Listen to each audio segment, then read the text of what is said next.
Sir, இந்த திராவிட நாடு, தமிழ்நாடு, தமிழகம் குறித்த சர்ச்சைகள் போய்கொண்டிருக்கு. அதை குறித்து கொஞ்சம் தெளிவுபடுத்துங்க சார். சுருக்க சொன்னால் அசோகர் யாகங்கள் செய்யலாம் நிறுத்திட்டான். புது மத்து போன போகிற உயிர்ப்படி செய்யக்கூடாது. அப்போ அவங்களுக்கு நதிக்கரையில் போய் தங்கிக்காங்கன்னு சொல்லி இடம் கொடுத்தான். அந்த இடத்துக்கு பேர் திராவிடம்.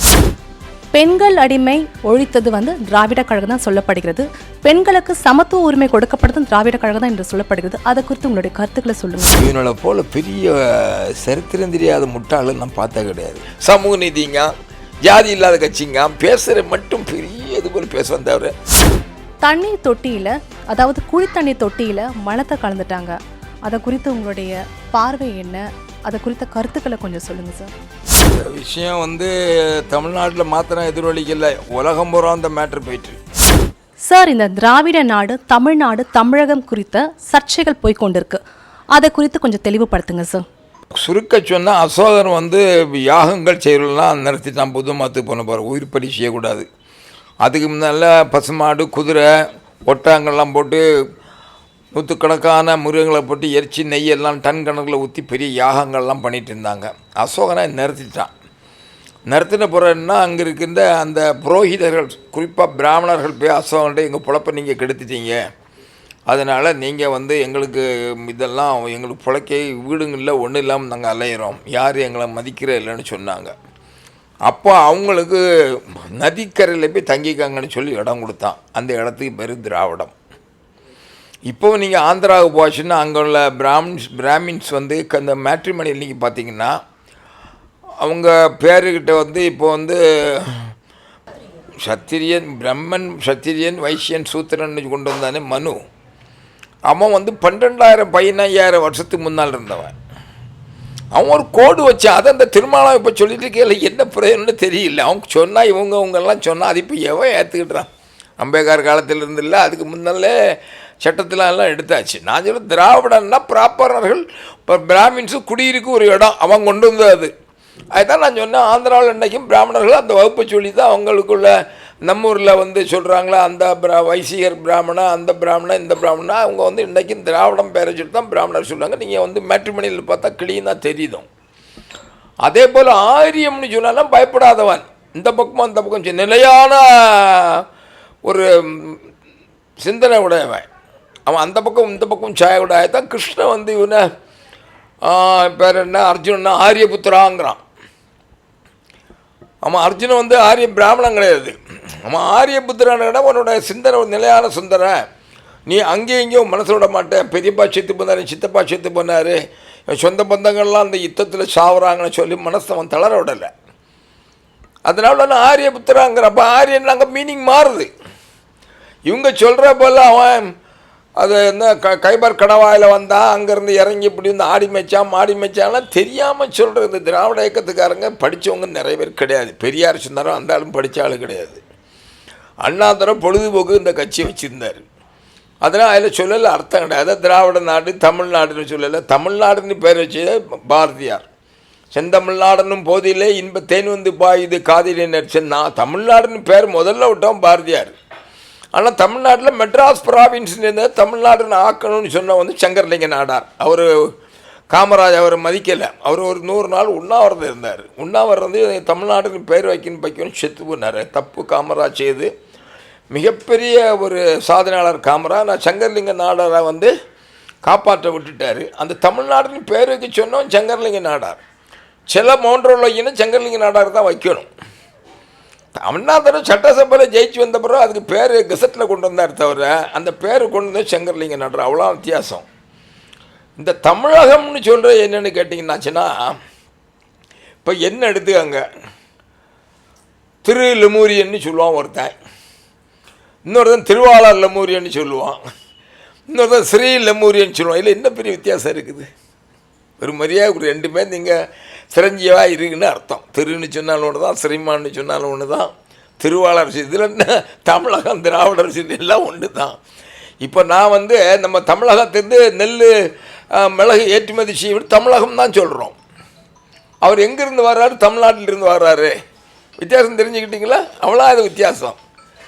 இது எவ்வளோ காரியங்கள் தமிழ்நாடு கவர்மெண்ட் செய்ய வேண்டியிருக்குது. ஆக்கப்பூர்வமான பணிகள், வேலை இல்லாமல் இருக்காங்க, சட்டம் கெட்டு கிடக்கு, அங்கங்கே ரவுடிஸ் பயமுறுத்துறான், அவன் ஜனங்களுக்கு ரோட்டில் போக முடியல, பெண்களுக்கு பாதுகாப்பாக போகல, நிறைய திட்டங்கள்லாம் இருக்குது.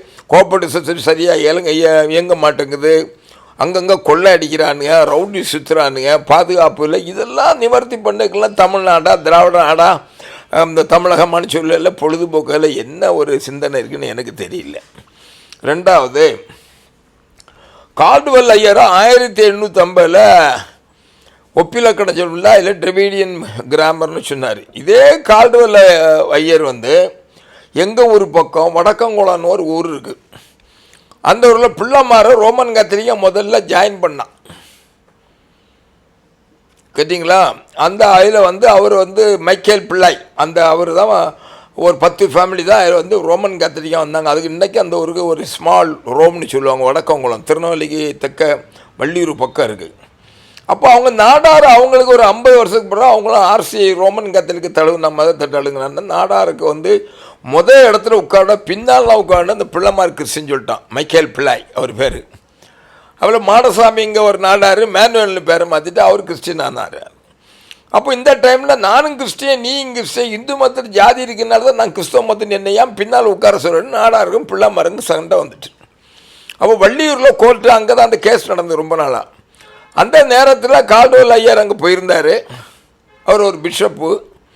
அப்போ அவர்கிட்ட சொல்கிறாங்க நாடாரெலாம், என்ன ஐயா அந்த மாதிரி கிறிஸ்தவ மதத்தில் ஜாதி இருக்க விடாது, எங்களை கல்யாணம் நேரத்தில் இல்லை கிறிஸ்மஸ் பண்டிகை நடக்கிற சத்தில் நியூ இயர் நடக்கிறதுல எங்களுக்கு முதல்ல உட்கார விட மாட்டாங்கிறாங்க பிள்ளைமார், அதுக்கு ஒரு நியாயம் சொல்லிட்டு போங்க. கோர்ட்டில் போனால் கோர்ட்டில் எங்களுக்கு ஜெயிக்க முடியல, எத்தனையோ கேஸ் பார்த்தாச்சு, இன்னும் நடந்தது தான் கோர்ட்டுன்னு சொன்னாங்க. அப்போ கால்டுவெல் சொல்லுவார், இன்னும் சொல்கிறேன் அவரை பற்றி, எனக்கு வேலை இங்கே வரணும், பைபிள் கொடுக்கணும், பிரச்சாரம் பண்ணணும், உங்களோட சமூக மேட்டரில் தலையில் நான் தலையிட மாட்டேன். போப்பு எங்கிட்ட அப்படி சொல்லி அனுப்பலை. இந்தியாவுக்கு போ, பைபிளை கொடு, பிரச்சாரம் பண்ணு, இந்த மதத்தை பரப்பு, அவங்க ஜெபம் பண்ண சொல்லு. அதில் அவங்க எத்தனை வகுப்புகளுக்கு எத்தனை பேரும் ஜாதி சண்டை தலையிடான்னு சொல்லிட்டார். நான் எல்லாம் தலையிட மாட்டேன்னு சொல்லி கடைசியில் நாடார்கள் ரொம்ப கோர்ட்டில் போராடி தோற்று போனாங்க. கடைசியில் ராமசாமி ஐயர் அவர் தான் 1910 வள்ளியூர் கோர்ட்டில் இந்த நாடாரை எதிர்த்து இந்த பிள்ளை கிறிஸ்டின் கட்டின அந்த சுவர், தீண்டா சுவர்னு பேர், அதை அடித்து உடனே ஆர்டர் போட்டார். இது ஒரு வரலாறு. அதுக்கு முறை அதுபோல் நிறைய ஊரில் இருந்தது, எர்மநாயக்கம்பட்டியிலிருந்து கமுதியில் இருந்தது, ரோமன் கத்தோலிக்க இடத்துக்கெல்லாம் இருந்தது. பெரிய தரம் இருந்தால் அது ஓரளவுக்கு ஒளிஞ்சு வச்சு. இப்போவும் உங்களுக்கு செங்கல்பட்டு பக்கத்தில் ரெட்டியார் ஆர்சி இருக்கவங்க இந்த ஆதி ஆந்திரா அந்த அருந்ததியர் ரோமன் கத்தோலிக்கனுங்க அடக்கம் பண்ண விட மாட்டான். அதனால தான் அம்பேத்கர்கிட்ட நீங்கள் முஸ்லீம் மதத்துக்கு தலைவனு 25,000 அந்த காலத்திலே 6,000 கோடி இந்த இவர் கொடுத்தாரு நிஜாம், நீ முஸ்லீம் மதத்துக்கு வாழ்னு. பெண்களுக்கு அங்கே மரியாதை இல்லை, பெண்களுக்கு அங்கே சமத்துவம் இல்லை, பெண்களுக்கு பேச முடியாது, கல்வி அந்த கோர்ட்டுக்கு போக முடியாது, கோர்ட்டு அங்கே தனியாட்ட ஒரு முஸ்லீம் தலைவர் தான் வச்சுருப்பான். அந்த பெண்களை அடிமைப்படுத்தினாலும் அந்த மதத்தில் சேர விரும்பவில்லைன்னு சொல்லிடுவார். I will rather commit suicide than join இஸ்லாம்பர், தெரிஞ்சுக்காங்க அவர் சொன்ன சென்டென்ஸ். அப்போ லண்டன்லேருந்து மெத்தாடிஸ் சர்ச்சுக்காரங்க என்ன செய்வாங்கன்னா 25,000 பவுண்ட்ஸ் கொடுப்பான். நீங்கள் அவ்வளோ பேர் உங்கள் ஜாதி பூரா அன்னைக்கு அம்பேத்கர் சொன்னால் அவ்வளோ பேர் சேருவான். நீங்கள் கிறிஸ்தவ மதத்துக்கு வாங்கன்னு சொன்னாங்க மெத்தடிஸ்ட் சர்ச். அப்போ அம்பேத்கர் சொல்கிறாரு, இப்போவுமே மேனுவல் நாடாருங்கிறான், மைக்கேல் பிள்ளைன்னு சொல்கிறான், இந்த எஸ்தர் முதலியார் சொல்கிறாங்க. இந்த மாதிரி அங்கே ஜாதி ஹிந்து மதம் போல கிறிஸ்தவ மதம் பேர் தான் மாற்றிருக்கேன், அந்த ஜாதி அப்படியே ஒட்டிகிட்ருக்கு. அதனால் நான் கிறிஸ்தவ மதத்தை தழுவ விரும்பவில்லைன்னு சொன்னால் புத்த மதத்துக்கு வந்தார். அதில் புத்த மதத்துக்கு பேர் அதுனே வெற்றி இல்லை. நாக்பூரில் 20 லட்சம் பேரை வச்சு தழுவுனார். கடைசி இன்னைக்கு அப்படி தான் இருக்குது, அதில் பெரிய வித்தியாசம் ஒன்றும் இல்லை. அதனால் இது அவங்கவுங்க திராவிடம் இதெல்லாம் சரியாக தெரியாமல் பேசிகிட்டு இருக்காது. திராவிட நாடே கிடையாது. இப்போ உதாரணமாட்டு எங்கள் ஊருக்கார மனோன்மணியம் சுந்தரம் பிள்ளை போல் ஒரு வீரனை பார்க்க முடியாது. ஏன்னா அவர் ஹிட்லரை அடித்தவர். ஹிட்லர் ஃபஸ்ட் வேர்ல்டு வார் உலக யுத்தத்திலும் 2வது உலக யுத்தத்திலையும் பேசிகிட்டு இருக்க சமயத்தில் அங்கேயே இருந்து அங்கேயே வளர்ந்து அங்கேயே ஹோட்டல் வச்சு நடத்திட்டு இருப்பார். மேடல் யாருனார், ஹிட்லர் என்ன ரொம்ப பேசுகிறீங்க, இந்தியாவுக்கு நீ சுதந்திரம் இங்கே பிரிட்டிஷ்காரன்ட்ட சொல்லி சுதந்திரம் வாங்கி தர மாட்டியா, அவனை அடித்து விட்டு இந்தியாவை காப்பாற்றுன்னு சொல்ல தரார வரது சொல்லி ஹிட்லர் அடிச்சிடுவார். அவ்வளோ பெரிய வீரன் செம்பராம் பிள்ளை. அவர் பிறந்தது நாஞ்சில் நாடு, கன்னியாகுமரி ஜில்லா. ஆனால் அந்த செம்பாராம் பிள்ளை அந்த அந்த அந்த இதுலேருந்து அவர் மனோன்மணியம் சுந்தரம் பிள்ளை வந்து அவங்கெல்லாம் சொந்தக்காரங்க.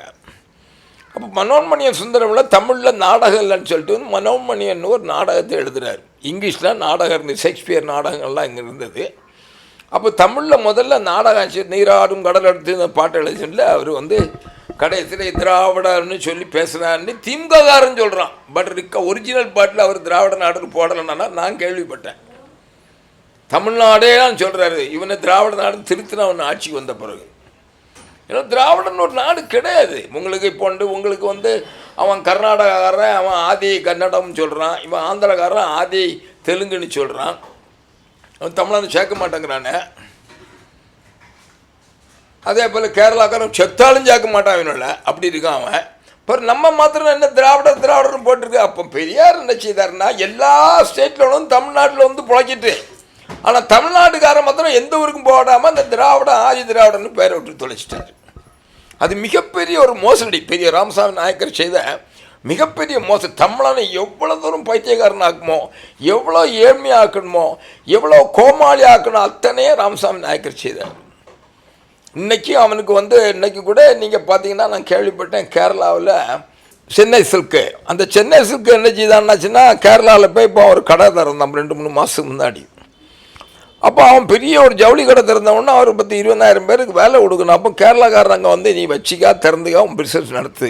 95% வேலையாட்கள் எம்ப்ளாயீஸ் மஸ்ட் பி ஃப்ரம் கேரளான்னு சொல்லிட்டானுங்க. இதே உங்களுக்கு தமிழ்நாட்டில் சொல்ல முடியுதா? இவன் அவ்வளோ தெலுங்குக்காரனும் கன்னடத்துக்காரனும் அந்த ஹிந்திக்காரனும் என்ன தமிழ்நாட்டில் நுழைஞ்சி எல்லா இடத்துலையும் அவனை விட்டுட்டான். தமிழனுக்கு வேலை கிடையாது. அந்த மாதிரி நிலைமை இங்கே ஆகிப்போச்சு. பேசிகிட்டு இருந்தால் போகிறது கிடையாது. அதனால் கவர்னர் தமிழகம்னு சொல்ல, தமிழ்நாடு சொல்லலாம் அர்த்தமற்ற பேச்சு. ப்ராக்டிக்கலாக என்ன நடக்குன்னு பார்க்கணும். ஏன்னா அவன் வந்து சரி பிரைம் மினிஸ்டர் செக்யூரிட்டி ஆஃபீஸராக இருந்தவன், பெரிய அதிகாரி, 40 வருஷமாக உளவுத்துறையில் இருந்தவன், சாதாரண ஆளாக அவனை நீங்கள் அடிச்சிருவீங்களா? ஆர்எஸ் பாரதி அவனை அடித்து கண்ணை காட்டுன்னு அடிச்சிருவார் அந்த ஆள். இவரே ஒரு பொண்ணெல்லாம் அன்பழகா ஹெல்த் மினிஸ்டராக காலத்தில் ஒரு எம்பிபிஎஸ்லாம் சேர்த்து படிக்கவங்க ஜாதிகாரங்க ஃபுல்லாக அவன் ஜாதிகாரன் ஹெல்த்து மினிஸ்டர் அவன் பிள்ளைகளை படிக்க வச்சான். இவங்களுக்கு வந்து நீட் எழுதி இந்த பிள்ளைகள்லாம் பாஸ் ஆகிருமா?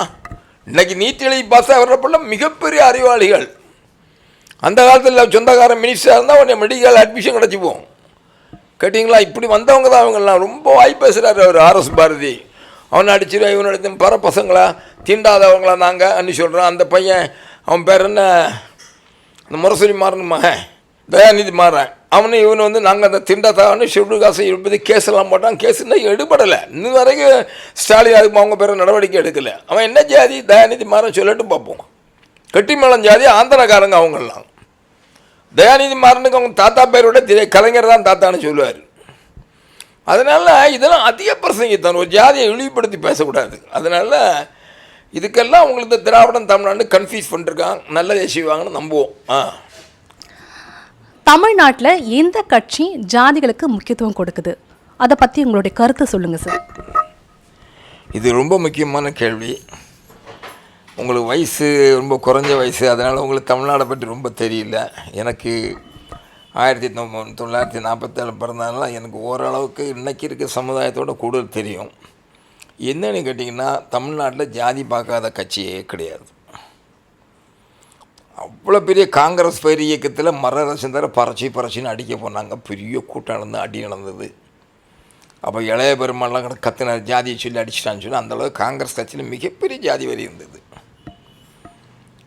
என்ன அந்த ஒரு மற்ற ஜாதிகாரங்க அங்கே அந்த ஜாதி வரி இருந்ததுனால அங்கே காங்கிரஸ் தலைமையில் இருக்கவங்கலாம் வந்து இந்திரா காந்திட்டு போனோம், இல்லை ஜவஹர்லால் நேரு போனோம்.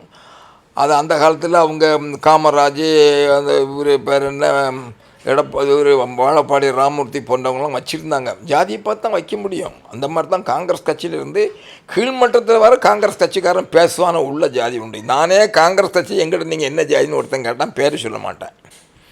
அப்புறம் இவன் தேர மாட்டான்னு சொல்லிட்டு நான், ஆனால் எங்கள் அப்பா பிரிட்டிஷ்காரன் காலத்தில் எம்எல்ஏ இருந்தவர். அந்த காலத்திலே 1920 மோகன்குமாரம், ரங்கராஜ, அவங்க கேடிகே தங்கமணி, எஸ்பி ஆதித்யனே, இவங்க காலத்தில் எங்கள் அப்பா படித்து வந்தவர். அந்த மாதிரி பரம்பரை தான் எனக்கு தெரியும். இந்த மாதிரி பிரம்மானந்த ரெட்டி, இஎம்எஸ் நம்பூரிபாடு, நிஜலிங்கப்பா, அவர் மோகன்குமாரத்துக்கு ஃப்ரெண்டு இருந்தார், வெஸ்ட் பெங்காலில் சீஃப் மினிஸ்டர் இருந்தார், அஜாய் முகர்ஜி, பூபேஷ் குப்தா, ஜோதிமாய் பாசு, ஜோதி பாசு, எஸ்எம் ஜோஷி, ஹெச்வி கம்மத்து, இந்த மாதிரி பெரிய பெரிய ஆள்லாம் எனக்கும் தெரியும். அவனுக்கு பேசுகிற இங்கிலீஷ்லாம் அப்போ குறிப்படுத்தி காலையில் பேச்சு போட்டிக்கு அந்த இங்கிலீஷ்லாம் கொண்டு போவான். அப்படி தான் இங்கிலீஷ் டெவலப் ஆச்சு. அது பிளிட்ஸ்னு ஒரு பத்திரிகையில் ஆர்கே கரஞ்சா எழுதுவான். பயங்கரமான இங்கிலீஷாக இருக்கும்.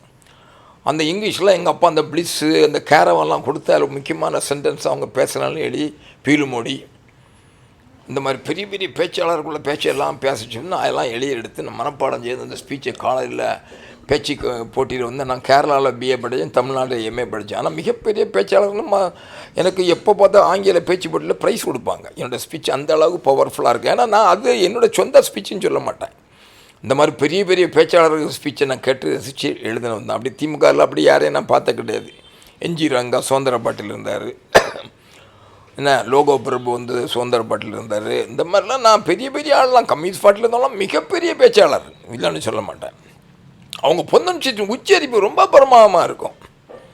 இது ஏன்னு சொல்கிறேன்னா சொன்னால் அந்த கட்சியில் பணக்காரங்க பெரிய ஜாதிக்காரெலாம் இருந்து நாளடைவில் அங்கேயும் இன்றைக்கி வந்து கம்யூனிஸ்ட் பார்ட்டியில் வந்து ஒரு ஸ்டேட் லீடரை ஒரு ஷெட்யூல்டு காஸ்ட் பார்க்க முடியாது. அது மார்க்சிஸ்ட் பார்ட்டியாக இருக்கட்டு வலது கம்மி. இப்போ தான் இந்த டி ராஜான்னு ஒரு ஆளாக போட்டிருக்காங்க. அஃப்கோர்ஸ் அவங்களுக்கு இது கிடையாது, இருந்தாலும் அது ஒரு கவனமாக எடுத்துருக்கணும். ஏன்னா எல்லா கட்சியிலையும் ரெப்ரசன்டேஷன் கொடுக்க, வேலைக்கு ரெப்ரசன்டேஷன் கொடுக்குறேன்.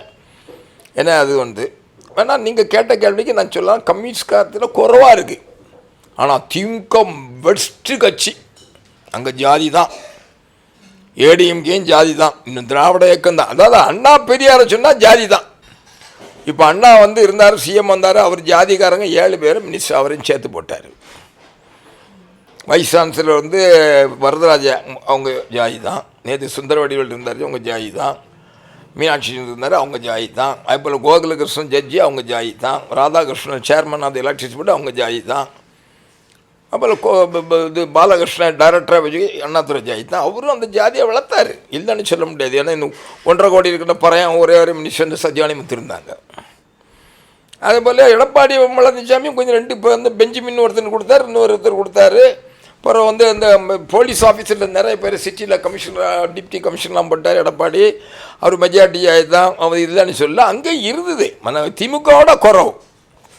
ஆனால் இன்றைக்கி நீங்கள் பாருங்கள், இவன் இந்த ஷெட்யூல்டு காஸ்ட் அமைச்சராக இருக்கும் 33, 34, 35 கடைசியில் உட்காந்துருக்கான். இதில் வரிசையில் நம்பர் 1 சீஃப் மினிஸ்டர், 2ஆம் நம்பர் 2 அந்த மினிஸ்டர் இந்த மினிஸ்டர் கொடுத்து வருஷப்படுத்துகிறாங்க பார்த்தீங்களா. அதில் அந்த பையன் உதயநிதி ஸ்டாலின் 10ஆவதுல வாரான். அவன் என்னையும் கட்சியில் இருந்தான், சினிமா எடுத்துகிட்டு இருந்தான், சினிமா ப்ரொடியூஸ் பண்ணிட்டு இருந்தான். ஆனால் 33 கடைசிக்கு 33, 34, 35 வந்து ஷெட்யூல்டு காஸ்ட் மினிஸ்டர்ஸாக இருக்காரு. எங்கே உண்டு ஒரு மனசாட்சி இல்லாத ஒரு கட்சி, சமூக நீதிங்க, ஜாதி இல்லாத கட்சிங்க, பேசுகிற மட்டும் பெரிய இது போல் பேசுவேன் தவிர செய்கையில் ஒன்றுமே இல்லை. அது ஒரு ஜாதி வரி பிடிச்ச கட்சி தான், இல்லைன்னு சொல்லுவாங்க. குறவுன்னு சொன்னீங்கன்னா நீங்கள் காங்கிரஸ்னே இருக்குது, திமுக இருக்குது, அதிமுக. ஆனால் கூடுதல் இன்னைக்கு இருக்க திமுக தான், கட்டிங்களா. அது வந்து ஒரு ஃப்ராடு கட்சி. அது இப்போ உங்களுக்கு திக கட்சியில் எத்தனை பேர் மாவட்ட தலைவர் இருக்காங்க காட்டுங்க. அந்த கிவீரமன் நடத்துகிற இன்ஸ்டிடியூஷனில் எத்தனை பேர் அவர் மற்ற ஜாதிக்கு கல்லூரி பேராசிரியர் போஸ்ட் கொடுத்தாரு, 18 சம்மானம். டெல்லியில் இல்லைங்கிறாரு. எத்தனை பேர் கொடுத்தாங்க? சமயத்தில் திராவிட முன்னேற்ற கழகம் ஜட்ஜஸ் 30 பேர் போட்டால் எத்தனை பேர் எல்லாம் ஷெட்யூல்டு காஸ்ட் வந்தான்? எத்தனை கவர்மெண்ட் அட்வொகேட்ஸ் எத்தனை பேர் ஷெட்யூல்டு காஸ்ட் வந்தான்? அவன்கிட்ட கொஞ்சம் பிஏபிஎல் படித்தவன் ஜட்ஜாக இருந்தால் அவன்கிட்ட சொல்லி அவனை போடு, இவனை அதுதான் அவனை போடுறான்னு. அவனுக்கு மனசாட்சி கிடையாது. சமூக நீதி இல்லாத ஒரு கட்சி திமுக கட்சி தான். பேச்சு இந்த மாதிரி அதை கேட்க ஆள் இல்லை. அந்த ஆராசா திருமாவளவன் கேட்டால் அடுத்த ட்ரிப்பு அவங்க எம்பி போஸ்ட் கிடைக்காது. திருமாவளவெல்லாம் எனக்கு தெரிஞ்சு முதல்ல ஃபோர்ஸாக வந்தார், படிக்கிட்டார். ஏன்னா எம்பி போஸ்ட் போயிருமே, நமக்கு அடுத்த ட்ரிப்பு நிற்கணுமே, ஒரு அந்த எண்ணம் அவர்கிட்ட குடி புகுந்து விட்டாது மனசில். அதனால் அவரால் செயல்படுத்த முடியல. அதில் நல்லா வந்திருக்கும். தம்பி நல்லா வந்தார், அவராக கெடுத்துக்கிட்டார். என்ன செய்ய முடியாது, அங்கே ஜாதிக்கு கட்சி. அதனால எல்லா கட்சியிலும் நான் உங்கள்கிட்ட சொல்லிட்டேன் இருக்குது, இல்லைன்னு சொல்ல மாட்டேன். குறிப்பாக திமுகவில் நிறைய இருக்குது. பெண்கள் அடிமை ஒழித்தது வந்து திராவிட கழகம் தான் சொல்லப்படுகிறது. பெண்களுக்கு சமத்துவ உரிமை கொடுக்கப்படுறது திராவிட கழகம் தான் என்று சொல்லப்படுகிறது. அதை குறித்து உங்களுடைய கருத்துக்களை சொல்லுங்கள் சார். அதாவது இவனோட போல் பெரிய சரித்திரம் தெரியாத முட்டாளை நான் பார்த்தா கிடையாது. நீங்கள் வந்து கார்கில் வார்னு கேள்விப்பட்டிருக்கீங்கல்ல, அது யாருன்னு நினைக்கிறீங்க? கார்முகில்னு ஒரு பெண், சுத்தமான தமிழ் பெண். எத்தனையோ 5000 6000 ஆண்டுகளுக்கு முன்னெல்லாம் அவள் வந்து இமயமலை பக்கத்தில் வாழ்ந்திருக்காங்க பெண்கள்லாம். அதில் உள்ள பெண் பேர் கார்முகில். அவர் ஒரு தாழ்த்தப்பட்ட சமுதாயத்தை சேர்ந்த ஒரு பெண். அவள் பேர் கார்முகில். அங்கே ஒரு பிராமணன் ஒருத்தன் யக்ஞ வாக்கியான்னு சொல்லிட்டு ஒருத்தன் இருந்தான், பெரிய அறிவாளி. அவன் வந்து அந்த காலத்தில் உங்களுக்கு அறிவுபூர்வமாக போட்டி நடத்துவானுங்க. அந்த போட்டியில் அந்த ஆள் வெற்றி பெற்றுட்டே இருந்தான். அப்போ அவன்கிட்ட போட்டிக்கு வரவிடவும் பசுமாடை எடுத்துகிட்டு வருவான். அந்த பசுமாடு கொம்பில் வந்து தங்க கிரீடம் வச்சுட்டு வருவான். கொம்பை வந்து அலங்காரம் பண்ணி வச்சுவாங்க. அது கழுத்தில் தங்க மாலை, வெள்ளி மாலை, முத்துக்கள்லாம் போட்டு கொண்டு வருவான். அவன் கேள்வி கேட்பான். பூமி என்னன்னு கேட்பான். பூமிக்கு நடுப்பாக எதுன்னு கேட்பான். காற்று எந்த பக்கம் வீசுது, சூரியனுக்கும் பூமிக்கு என்ன வித்தியாசம்னு ஏகப்பட்ட கேள்விகள் விஞ்ஞானபூர்வமாகட்டும் தத்துவ ரீதியாகட்டும் கேள்வி கேட்பான். அந்த கேள்விக்கு பதில் சொல்ல அன்றைக்கி அவளை ஈஸியாக முடியாது. அவனை கேள்வி கேட்டு அதுக்கு பதிலோடு தோக்கடிச்ச பெண் பேர் தான் கார்முகில். அதுதான் இந்த கார்கில் வார். அவன் எடுத்த இடத்துக்கு பேர் தான் கார்கில். இந்த கார்கில் யுத்தத்தில் வந்து ரஜினிகாந்தி காலத்தில் இந்த பாகிஸ்தானை தோக்கடிக்குதே கார்கில், அது அந்த பெண் பேரில் வந்தது தான் கார்முகில். அப்போ எந்த காலத்திலே உங்களுக்கு பெண்களுக்கு விடுது. அப்போ அந்த அளவுக்கு அந்த போட்டியில் கலந்துருக்கான்னா அப்போ அந்த பெண்ணுக்கு ஒரு சுதந்திரம் இருந்ததுனால அவள் கலந்துருக்கா. அவளை அந்த சமுதாயம் அவளை அடக்கி வச்சுருந்தா அவளுக்கு கலந்துருக்க முடியாது. எந்த காலத்திலே 5000 6000 வருஷத்துக்கு முன்னாடி நான் சொல்கிறேன். அதே போல் ஔவையார் வந்து மிகப்பெரிய உலகத்தில் எனக்கு தெரிஞ்சு இன்றைய காலகட்டத்தில் ஒரு போய்டஸ், அதாவது அது கவிஞர், பெண் கவிஞரில் வந்து ஔவையாரை வெற்றி பெறதுக்கு இல்லை. ஆண் கவிஞர் கூட அந்த அம்மா பக்கத்தில் முடியாது. இப்போ கிறிஸ்டியன்ஸு டெய்லி நீ வந்து ஜெபம் பண்ணுன்னு சொல்கிறாங்க, உண்மை தான். அதே முஸ்லீம்ஸு வெள்ளிக்குன்னு 5 நேரம் இந்த ஜெபம் பண்ணுங்கிறான், இல்லைன்னு சொல்லலை. ஆனால் இவங்களுக்கு முன்னால் ஔவையார் ஓதாமல் ஒரு நாளும் இருக்க வேண்டாம், ஒருவருக்கும் பொல்லாங்கு செய்ய வேண்டாம்னு சொல்லி கொடுத்துட்டாங்களே. டெய்லி ஜெபம் பண்ணான்னு சொல்லிட்டாங்களே. ஒன்று சொன்னால் அது கரெக்டாக இருக்கும். நண்டுக்கு தன் பார்ப்பு, நாவிற்கு நண்டால் விவசாயினாங்க. நண்டுக்கு எமன் வந்து எது வயிறு, நாவிற்கு எமன் வந்து உன்னோட கெட்ட சொல். புரியுதா உங்களுக்கு? மர்க்கலி அவங்க வழங்கினது அது வந்து ஒரு பெரிய புத்த மதம் ஜெயன மதம் இருக்கிற காலத்து ஒரு மதம் இருந்தது. அவனுடைய கருத்துக்கள் தான் உலகம் புறம் யாதும் ஊரே யாவருங்களும் மர்க்கலியின் தத்துவங்கள். அது ஒரு மதமாக இல்லை, அதான் உலக நியதிமா. இதெல்லாம் பரவி போச்சு. அப்போ ஔவையார் கம்பனை பார்த்து யாராடா சொன்ன 8 லட்சணமே மேனேரும்பதியே ஆறாடா சொன்னான்னு கேட்குறான்னாச்சுன்னா அப்போ அவன் ஒரு கம்பம் எவ்வளோ பெரிய கவி சக்கரத்தை எடா போடான்னு பேசியிருக்காளே. அப்போ அண்ணே பெண்ணடிமை இருந்தா பைத்தியக்காரன் போல் பேசிட்டு தெரியாது நாங்கள் பெண்ணடிமை ஒழிச்சோன்னு அதான் சொல்லி பரப்பணும். என்னைக்கு பெண்ணடிமை இருந்தது? நாஞ்சி நாட்டில் எனக்கெல்லாம் பிறதுக்கு முன்னால் கல்யாணம் தாலி கட்டுறது ஒரு மரக்கா நெல் வைப்பான், பொம்பளை வருவா ஆம்பளை வருவாங்க, ஒரு புது வேட்டியை கொடுப்பான் அவாட்ட, அவள் ஒரு வேட்டியை கொடுப்பா, தாலி கட்டு முடிஞ்சு போச்சு. சுயமரியாதை கல்யாணம். எனக்கு மரியாதை இல்லாதானே சுயமரியாதை செய்வான். மரியாதை இருக்குன்னா எந்த செய்ய போகிறான்? கேரளாவில் எனக்கு தெரிஞ்சு நான் படிக்கிற காலத்திலே கொஞ்சம் ஒருமாப்பட்ட பூர்வீக மக்கள் கல்யாணத்தில் போச்சுன்னா வேட்டியும் மாற்றுவாங்க, பொண்ணு மாப்பிள்ளையும். அந்த நூல் செய்த மாற்றிக்கிட்டாச்சும் தாலி கல்யாணம் முடியும் போச்சு. ஒரு பெரிய ஒரு பெட்டி ஓலையில் செய்த பனை ஓலையில் செய்த ஒரு அதில் சாப்பாடு, அரிசி சாப்பாடு கொண்டுருவா, ரைஸ் கொண்டுருவா, சோறு, ஒரு காய்கறி இதெல்லாம் வச்சு சாப்பாடு போட ரொம்ப சிம்பிளாக இருக்கும். ஸோ அன்னைக்குள்ள வழிமுறைகள்லாம் மிகப்பெரிய இன்னைக்கெல்லாம் நினச்சி பார்க்க முடியாது. எங்கேருந்து பெண்ணடிமை எந்த காலத்தில் இருந்தது? சுயமரியாதை. மரியாதை இல்லாமல் தானே சுயமரியாதை வேணும். மரியாதை இருக்குன்னா பொண்ணு அது என்னத்துக்கு? இப்போ அது எங்கள் பக்கம்லாம் கல்யாணம் தான் அவங்க அப்பாவுக்கு தம்பி தாலி எடுத்து கொடுப்பாரு, அல்ல அவங்க அப்பாவுக்கு அண்ணன் எடுத்து கொடுப்பாரு, தாய்மாமா தாலி எடுத்து கொடுப்பான், அல்ல தாத்தா எடுத்து கொடுப்பாரு. என்னத்துக்கு இந்த கட்சிக்காரனை கூட்டு தாலி எடுத்து சுயமரியாதையா? இப்போ இவனுக்கு சௌரியத்தை வந்து என்னத்தையா வளருவானே. எந்த காலத்தில் எங்கள் பெண்களுக்கு சுதந்திரம் இருக்குது? 1932 உங்களுக்கு தீண்டாமல் இருக்கிற காலத்தில் எங்கள் ஊரில் மீராபாயின்னு ஒரு சாம்பவர் சமுதாயத்தை பெண் வந்து கோயிலில் பாடுவாங்க, ஹரி கலாகாட்சி அழகாக இருப்பாங்க, வாய்ஸ் அவ்வளோ அழகாக இருக்கும். மீராபாய் எங்கள் சாம்பவ பெண் வந்து திருச்செந்தூர் கோயில், சுசீந்திரம் கோயில், திருவாண்டரத்தில் வந்து பத்மநாப கோயில், மிகப்பெரிய கோயில் அந்த அம்மா பாடுவாங்க. என்ன சிஸ்டர் அந்த அம்மா நீ வாப்பா நான் உன்னை மெட்ராஸ் கூட்டி போய் சினிமாவில் சேர்க்கலாம் சொல்லுவார். அந்த வாய்ஸ், அந்த சாம்பவ சமுதாயம் வாய்ஸ் ரொம்ப சுத்தமாக அழகாக இருக்கும். இதெல்லாம் எத்தனை பேருக்கு தெரியும்? கோயிலுக்கு போக முடியாதுல சாம்பவ பெண்கள்லாம் பாடியிருக்காங்க. சாம்பவன் 1825 பட்டதாரியாக இருந்திருக்காங்க. ஆகூர் மாஸ்லாம் இந்த சர்ச் ஈஸியா ஆஃப் இந்தியா, இந்தியாவில் சர்ச்சு எப்போ வந்து எங்கெங்கே போச்சு முதல்ல எழுதுனா அவன் தான். அதுதான் நீங்கள் ரெஃபரன்ஸு கிறிஸ்டின்ஸ் படிக்கிறாங்க. ஆனால் வெளியில் தெரியல. காரணம் ஆனால் தான் மிகப்படுத்தலை. புரியுதா உங்களுக்கு? மிகப்பெரிய அறிவாளிலாம் லண்டனில் போய் படித்தவங்களாம் இருக்கான். நான் கன்னியாகுமரி டிஸ்ட்ரிக்ட் உண்மைங்களே நீங்கள் சொன்னீங்கன்னா, நீங்கள் சொன்னீங்களே பெண்ணடிமை கிடையாது. நான் பார்த்ததே கிடையாது. சண்டை போடுவான், விரட்டுவான், அடுத்த நாள் அவன் நின்ன பொண்டாட்டி உடனே சேலத்தையும் கட்டிட்டு அவன் பின்னாலே போயிடுவான். இன்னைக்கு போல் நான் எங்கள் அம்மா வீட்டில் ஒரு மாதம் இருந்துட்டு வரேன், நீங்கள் போங்கன்னு சொல்கிற காலம் இல்லை. கடனாங்க ஸ்ட்ராங்காக இருந்தான் ஆம்பளை, பொம்பளையும் ஸ்ட்ராங்காக இருந்த மாப்பிள்ளை வந்தார், ராத்திரி பூரா அடிச்சுமா வீட்டுக்கு ஓடிடுவான். 2 நாள் கழிச்சு அங்கே போய் நிற்பான், அந்த திண்ணையில் உட்காந்துருப்பான் அவங்க வீட்டில். வா அம்மா, உடனே துணி எடுத்து கொடுத்துட்டு கூட போயிடுவான்.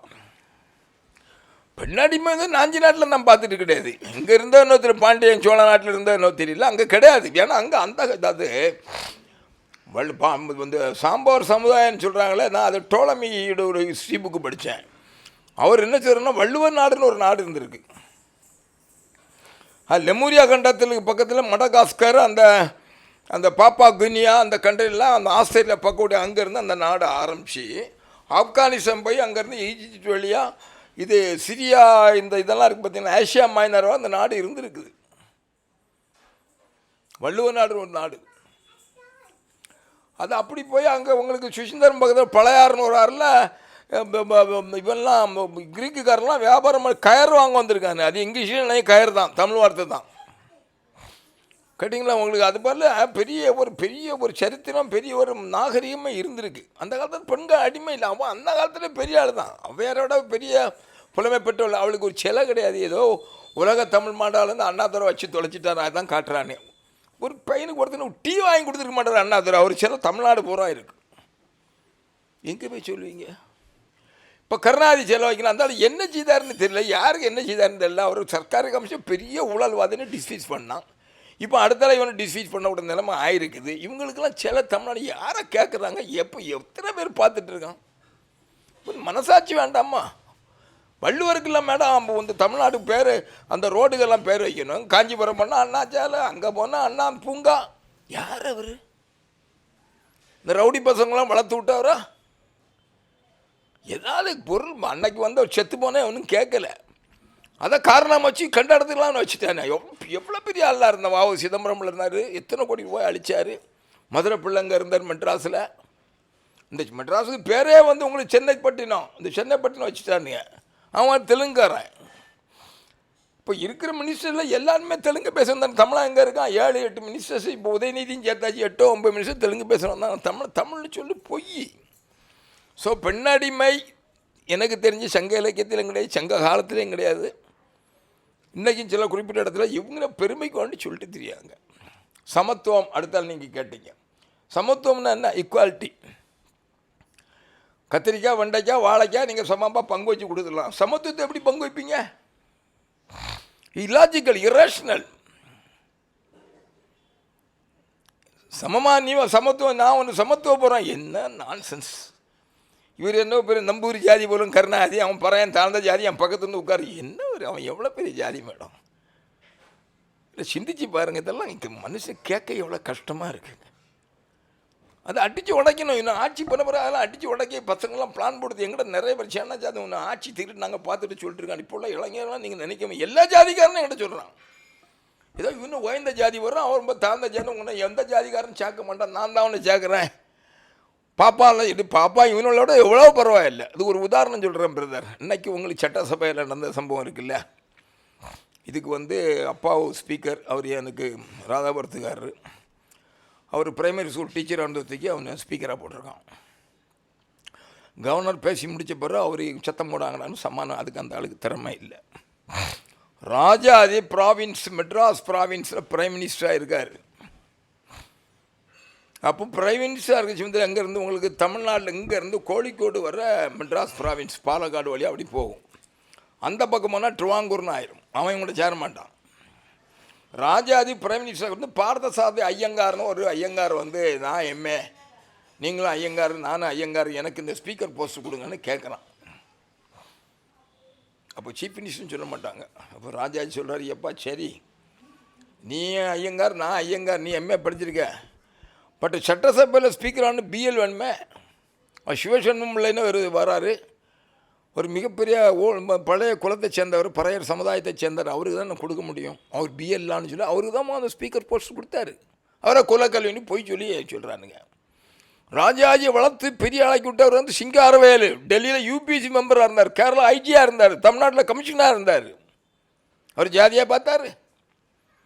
குலக்கல்வி கொண்டு வந்தார், ஐஆர்எஸ் ஸ்கூலை உடச்சி எல்லா மாதிரி பொய் சொல்லி ஒரு ஆளுக்கு பிறகு. அதாவது அது செலிப்ரேட்டட் லீடர்மா நான் EVR. பொய்யை சொல்லி ஒரு தலை கொண்டு வந்த மனசாட்சி வச்சு பேசணும். இவன் இதாக செய்திருக்கானா, என்ன செய்தான், இவங்களுக்கு ஏதாச்சும் இவங்க அப்பம் பாட்டம் அடிமையாக இருந்து நம்ம கடப்பாரத்தை உடச்சி காப்பாற்றினாது எனக்கு தெரியாது மேடம். நான் BA வந்து திருவானத்தில் படித்தேன், MA தான் திருச்சியில் படித்தேன். கண்டம்னு பிளேஸு கண்டுபிடிச்சிட்டேன். கேட்டிங்களா? அப்போது வந்து என்ன சொல்கிறேன்னா, ஒரு ஸ்பீக்கர் போஸ்ட் என்ன தேவை, அவன் எப்படிப்பட்டவனாக இருக்கணும், இதுக்கெல்லாம் அன்னைக்கே வழிவகுத்து கொடுத்தவர்களோ. அது மட்டும் இல்லை, ராஜாஜி வந்து அவருடைய பத்திரிகையில் முதல்ல கட்டுரை எழுத வந்து ரத்னசாமி, ப்ரொஃபஸர் ரத்னசாமி எக்கனாமிக்ஸ் ஃபைனான்ஸை பற்றி எழுதுவார். ஃபஸ்ட்டு கட்டுரை நான் அந்த சிவராஜ் எங்கள் அப்பா வாங்கிட்டு சொல்லுவார். அப்போ ஃபோர்ட்நைட்லி 2 வாரத்தோடு வரும். பெரிய அறிவாளியும் பெரிய MP தான் வாங்குவான். ஏன்னா அவர் டியர் ரீடர்னு ஒரு காலம் எழுதுவார். அதில் ஃபஸ்ட்டு எழுத ப்ரொஃபஸர் ரத்னசாமி. அவர் ஒரு கிறிஸ்டியன், அவர் தாழ்த்தப்பட்டவன்னு சொல்ல மாட்டேன், அந்த பறையர் சமுதாயத்தை சேர்ந்தவர். அப்போ அவர் இங்கிலீஷெலாம் இருக்குது, அவனுக்கு பொருளாதாரத்தை பற்றி நாலேஜ் இருக்குன்னு அவனை எழுத வச்சார். முரசொலி நான் எழுதுனா போடுவானா? மகாபாரதத்தின் ராமாயணத்தின் இதிகாசங்களை எங்கெங்கெல்லாம் உயர்த்தப்பட சொல்லி ஒரு புத்தகம் ஒரு இன்கம் டேக்ஸ் ஆஃபீஸர் எங்கிட்ட 100 புக்கு வாங்கிட்டு போயிட்டார். நான் போட்டது 1000 புக்கு. அப்போ தமிழ்நாட்டில் இருக்கிற எல்லா பத்திரிகைகிட்டும் ஒரு 2 காப்பி கொடுத்தோம். ஒரு ரூபாயை போடலை. ஏன்னு கேட்டால் பறையனை பற்றி எழுதியிருக்கேன். நான் என்ன செய்வேன், நான் ஒரு எழுத்தாளர், நான் ஜாதியை பார்த்து எழுத முடியும்? அவ்வளோ மோசமானவனுங்க, அவனு சிந்தனையே கெட்டு போனவனுங்க. இப்போ அங்கே தானே உங்களுக்கு சமத்துவ போகிறோம், அது வைக்கிறேன், இது வரைக்கும் சமூக நீதி கேரளாவில் பேசுகிறேன்னா அங்கே பேசவே முடியாது. ஜாதியை பற்றி இந்த ஜாதி பெரிய ஜாதி, அந்த பெரிய ஜாதின்னு ஜாதி அடக்கமே இல்லையே. அது கவர்மெண்ட் பார்த்துக்கிட்டு அங்கோட மேட்ரு. இங்கே அப்படி கிடையாது. அதுதான் பெண்ணாடிமை, சமத்துவ போகிறோம், பெண்களுக்கு சமத்துவங்களும் ஃப்ராடு. அதெல்லாம் ஆட்டோமேட்டிக்காக படிப்பு இருந்தால் தன்னாலே வரப்போகுது. கல்வியில் மேம்பாடு இருந்தான்னு வரும். வேலைவாய்ப்பு பெருகி இன்னும் பெரிய ப்ரொஃபஸர் டாக்டர்னு வந்தாச்சுன்னா வரணும். பாருங்கள், இந்த வேலைவாய்ப்புகள் வந்து ஷெட்யூல்டு காசு கொடுக்கலன்னு சொல்லிட்டு போயிருக்கான். லட்சக்கணக்கான பேருக்கு வேலைவாய்ப்பு இல்லை, பேக்லாக் வேக்கன்சிஸ் ஃபில்அப் பண்ணல அவனுங்க. அவன் வந்து அந்த முட்டா போய் அங்கேருந்து வந்து இவ்வளோ வேக்கன்சிஸ் சொல்லிட்டு தான் போகிறனா, கொடுத்தியாடான்னு கேட்க மாட்டேங்கிறான். கொடுத்தியாடான்னு கேட்டால் அவன் இருந்து சூப்பர்வைஸ் பண்ணும்ல. இவன் அன்னைக்கும் கூட சீஃப் சார் லெட்டர் எழுதி இவ்வளோ கிடக்குதான்னு லெட்டர் எழுதுனான். ஒன்று அவ்வளோதான் மூடிடுவான். அவன் போயிட்டான்ல, நான் அடுத்த வாரம் மூடி போட்டுருவான்னு. திருட்டு பசங்க. நான் தமிழ்நாடை பொறுத்தவரை ஒரு விறகுக்கட்டை எழுதி ஏதாவது போஸ்ட்டில், மவுண்ட் ரோடில் ஒரு போஸ்ட்டில் முதலமைச்சர்னு எழுதி வைங்க, ஆட்சி நடந்துக்கிட்டே இருக்கும். இதுக்கு ஒரு மனுஷன் தேவையில்லை. அது பாட்டா செக்ரட்டரியேட் ஒர்க் பண்ணணும், அது பாட்டா ட்ரெஷரியில் ஒர்க் நடக்கும், அது பாட்டா ஏஜி ஸ்டாஃப் அவன் வேண்டிய பில்லுகளெல்லாம் பார்த்து பென்ஷன் கொடுத்துட்டு இருப்பான். இங்கே என்ன பெரிய அவுட்ஸ்டாண்டிங் ஆள் தேவையில்லையே. புரியுதா உங்களுக்கு? இங்கே நடக்க பூரா தில்லு முள்ளு. மெரிட்டிலாம் வரான், மெரிட்டுலாம் வரணும் மேடம். எந்த ஜாதிகாரனாக இருந்தானே எழுதி படிக்கிறான். தமிழ்நாட்டில் 2,70,000 அந்த பெண்களுக்கு படிப்பு வாய்ப்பு கொடுத்துருக்கேன், அவங்களுக்கு இந்த ஸ்கூலில் இந்த கல்வி மேம்பாடை கொடுத்துருக்கேன், இவ்வளோ நிதி ஒதுக்கியிருக்கிறேன், ஹையர் செகண்டரி எஜுகேஷன் இந்த சப்ஜெக்டில் நான் பூத்திருக்கேன்னு சொல்லணுமா? அது கூட எழுதி படிக்கிறானுங்க. இவ்வளோ எங்கே போய் சொல்லுவீங்க? எல்லாம் ஞங்கிறானே. இவனெல்லாம் மினிஸ்டராக இருக்கான். அந்த பாருங்க, நான் இன்னொன்று சொல்கிறேங்க. உதாரணத்துக்கு அவள் ஒரு பொம்பளை ஜெயலலிதாட்ட வந்து வேலைக்காரியாக இருந்தா கேளுங்க. அவள் வீட்டு கல்யாணத்துக்கு வந்து கோடிக்கணக்கான ரூபாய் செலவழித்து கல்யாணத்தை நடத்துகிறான். எவ்வளோ சிவாளா வீட்டு வேலையை செய்துட்டு இருந்தவா. அப்போ அந்த பொம்பளை எவ்வளோ தூரம் மயக்கி வச்சுருக்கணும். அது எவ்வளோ பெரிய அசிங்கமான காரியம். இவன் நினைக்கிறா அந்த சுதாகரனும் இன்னொருத்தான் இருக்கானே சிவாஜி பேத்தி மவுண்ட் ரோடில் அவ்வளோ பெரிய கோடிக்கணக்கான ரூபாய் செலவழித்து காரோடு வந்து பெரிய பெருமை நினைக்க. எவ்வளோ பேர் காரை துப்புனான்னு தெரியுமா? அதே போல் மதுரை இப்போ ஒரு மினிஸ்டர் திருட்டு, அவனும் இதே போல் ஏகப்பட்ட 200 யானையெல்லாம் கொண்டு வந்து கல்யாணம். இதெல்லாம் எவ்வளோ cheap money with sweet. Shows is mentality, it shows is degrading behaviour, despicable behaviour. நான் ஒரு உதாரணம், விப்ரோ அதிபர் யார் தெரியுமா? பிரேம்ஜி, கேள்விப்பட்டிருப்பீங்க. அவன் ஒரு பார்சி விப்ரோ அதிபர், பெரிய கொடிச்சு 3வது பணக்காரனோ 4வது பணக்காரனோ உண்டு. அவன் மகளுக்கு கல்யாணம் நடத்தினான் 5 ஸ்டார் கோடில். கெஸ்ட் எவ்வளோ தெரியுமா உங்களுக்கு? 200 பேர். 75 பேர் இவன் பொண்டாட்டி வழியில் சொந்தக்காரங்க, 75 பேர் இவன் வழியில், 50 பேர் தான் கெஸ்ட்டு விட்டான்.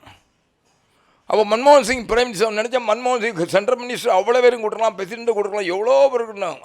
அசீம் பிரேம்ஜின்னு அவன் பேர் கூப்பிடலையே. இதில் எவ்வளோ தேர்ட் ரேட்டு கல்யாணத்துக்கு கோடிக்கணக்கான ரூபா சொல்லி பார்க்குறோம். என்ன எவ்வளோ பேர் என்ன போல் படித்தவெல்லாம் காரை துப்பிட்டு தான் போகிறான். இவனை எவ்வளோ தேர்ட் ரேட் ஃபெல்லோஸ்லாம் நினச்சிட்டு போவேன். யார் பணத்தை எவன் செலவழிக்கிறது? இவன் அப்பம் போட்டால் யாரும் நமக்கு தெரியாது. இவனை லண்டன்லேயே பிறந்தானுங்க. ஸோ அங்கே பெண்களுக்கு பெண் அடிமை, சமத்துவபுரம், சமத்துவம்லாம் சும்மா உதட்டளவு பேசுகிற பேச்சு தான். நான் உங்கள்கிட்ட 2-3 நிறைய மேட்டர்ல அழகாக சொல்லிட்டேன். இங்கே என்ன நடக்குன்னே சொல்லிட்டேன். சார், புதுக்கோட்டையில் குறிப்பிட்ட சமுதாயத்தினர் வசிக்கக்கூடிய இடத்துல தண்ணீர் தொட்டியில், அதாவது குழி தண்ணீர் தொட்டியில் மலத்தை கலந்துட்டாங்க. அதை குறித்து உங்களுடைய பார்வை என்ன? அதை குறித்த கருத்துக்களை கொஞ்சம் சொல்லுங்கள் சார். இந்த விஷயம் தமிழ்நாட்டில் மாத்திரம் எதிரொலிக்கல, உலகம் பூரா அந்த மேட்ரு போயிட்டு. இது எவ்வளோ ஒரு கேடுகட்ட ஒரு செயல்.